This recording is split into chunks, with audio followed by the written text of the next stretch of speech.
we're talking about the last few chapters of The Giver by Lois Lowry, chapters 21 through 23. At this point, Jonas has realized what released really means.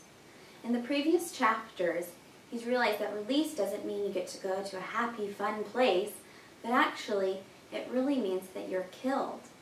Because in this community, if your life isn't valued, whether you're a twin because they don't want to have a set of twins, one is always released, or if you're very old, or if you're a young baby that doesn't seem to be thriving as well as you ought to be, then you're released. Because therefore, your life is not very important. Because within this community, remember, sameness is the most important thing, not being an individual. So for the overall betterment of the community, they're willing to dispense with lives. Well, Jonas finds out that the little baby Gabe that has been living with his family is about to be released the very next morning. And the large plan that has been concocted with the Giver in order to get rid of sameness within his community can't be carried out because he knows that he must save Gabe's life. That he starts to really understand what it means to truly live and truly love, and he knows that he loves Gabe, and therefore he must sacrifice himself in order that Gabe might live. So he quietly leaves in the middle of the night and takes Gabe with them, and they leave the community. Well, Jonas is running for their lives because he knows they're being hunted down. He hopes that they will just give up and assume that maybe he fell in the river. But he only travels by night, trying to make sure that him and Gabe will be safe. They suffer from things like cold and hunger. But at the same time, even when Jonas is so worried, even then he's experiencing senses of pain and fear, he's also experiencing exquisite happiness because now he's seen things he's never seen before. He's seeing beautiful animals and forests and hills and streams and rocks. And he's so amazed by the beauty of nature that he's never seen before within his community. Well, he keeps going and keeps going. And by the end, he has reached a snowy hill where he finds a sled. And it's almost like the memory that the Giver has given him at the beginning, where he rides a sled down a snowy hill.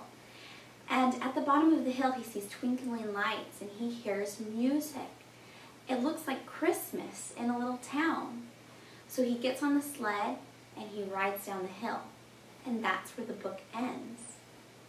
It's very interesting because we don't quite know, is this just him re-experiencing the memory that he's already been given?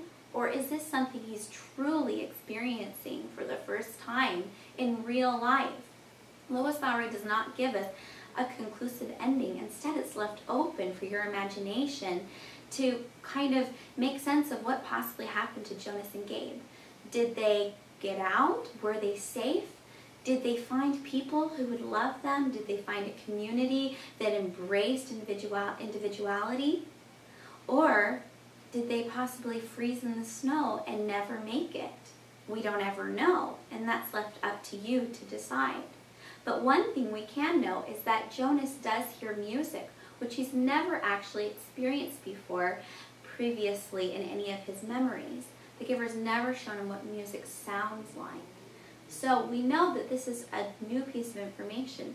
So we think it might give us hope that Jonas and Gabe truly did find a loving community. Also, the fact that it looks like Christmas down in the little town with twinkling lights, it shows that there is love down there because Jonas experienced in a previous memory the Giver gave him. Because this memory of Christmas is the first time that Jonas has experienced the sense of love and family and happiness, we can suppose that he is going toward a place that is full of love, and that even through his hardships, that they will survive and they will finally experience the most important thing in the world, love. So, as you conclude this book, I want you to think about the things in your world that you can appreciate amongst all the disaster, the earthquakes, the tsunamis, the wars, sickness, death, all these things, that truly the thing that we live for and that we sacrifice for is love of one another.